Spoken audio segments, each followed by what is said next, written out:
तो बड़ी खबर इस वक्त की आपको बताएं कि बिहार चुनाव में आज नामांकन कई दिग्गज नेता करने जा रहे हैं। राघोपुर से खबर है, तेजस्वी यादव की नामांकन का मौका आज है। नामांकन के इस मौके पर लालू यादव, राबड़ी देवी, उनकी बहन मीसा भारती तेजस्वी के साथ ही तेजस्वी यादव के रोड शो का भी आज कार्यक्रम। तस्वीरें इस वक्त आपके सामने, भारी संख्या में तेजस्वी यादव के जो समर्थक हैं, साथ ही साथ उनके पिता लालू प्रसाद यादव, उनकी मां राबड़ी देवी, उनकी बहन मीसा भारती इस मौके पर उनके साथ। नामांकन में लालू यादव और राबड़ी देवी को आप देख सकते हैं, तस्वीरें सामने आ रही है। बहन भी मौके पर पहुंची हैं। राघोपुर से इस वक्त की तस्वीरें, जहां नामांकन में लालू यादव और राबड़ी मौजूद रहे।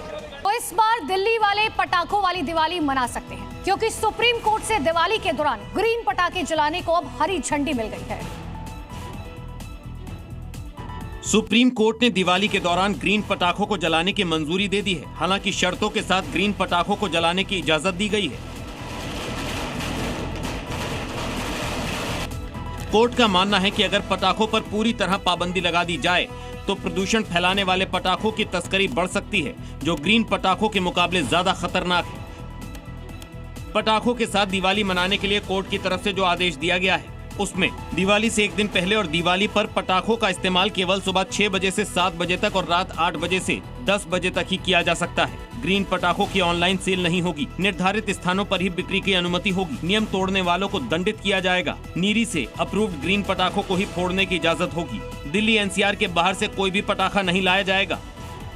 पिछले साल प्रदूषण के खतरनाक स्तर पर पहुंचने के बाद सुप्रीम कोर्ट ने दिल्ली एनसीआर में पटाखों पर पूरे साल बिक्री, स्टोरेज और खरीद पर पूरी तरह से रोक लगाई थी। तो दिवाली को अब एक हफ्ते से कम का वक्त बचा है। ऐसे में दिल्ली एनसीआर में लगातार प्रदूषण लेवल बढ़ता ही जा रहा है और अब ऐसे में सरकार प्रदूषण को लेकर काफी ज्यादा एक्टिव हो गई है।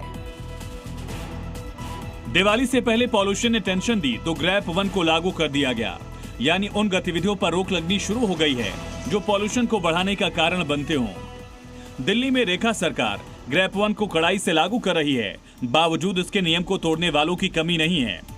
नियम कानून की लंबी फेहरिस्त, grep 1, grep 2, grep 3, grep 4।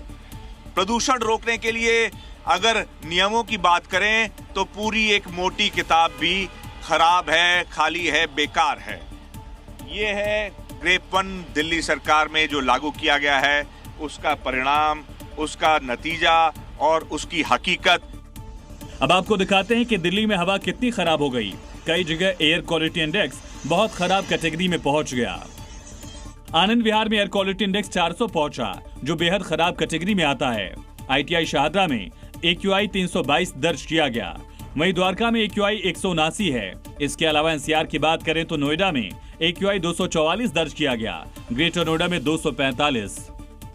Delhi NCR में बिगड़ी हवा के पीछे कई कारण माने जा रहे हैं। 6 राज्यों में पराली जलाने की घटनाएं भी सामने आई हैं।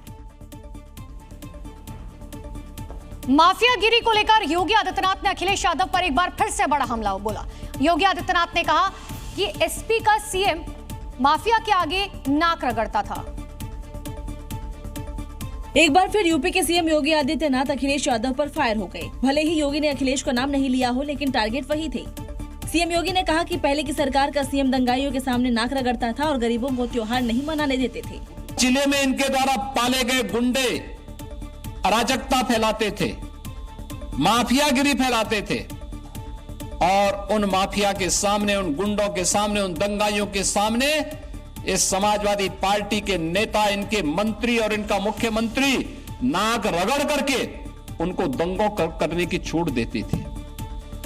जहां एक तरफ पिछली सरकार पर योगी ने सियासी बाण छोड़े तो वहीं अपराधियों को भी आखिरी वार्निंग दी। CM योगी ने कहा कि आज के यूपी में कोई बेटियों को नहीं छेड़ सकता और जो ऐसी हिमाकत करता है उसका यमराज से टिकट कटना पक्का है।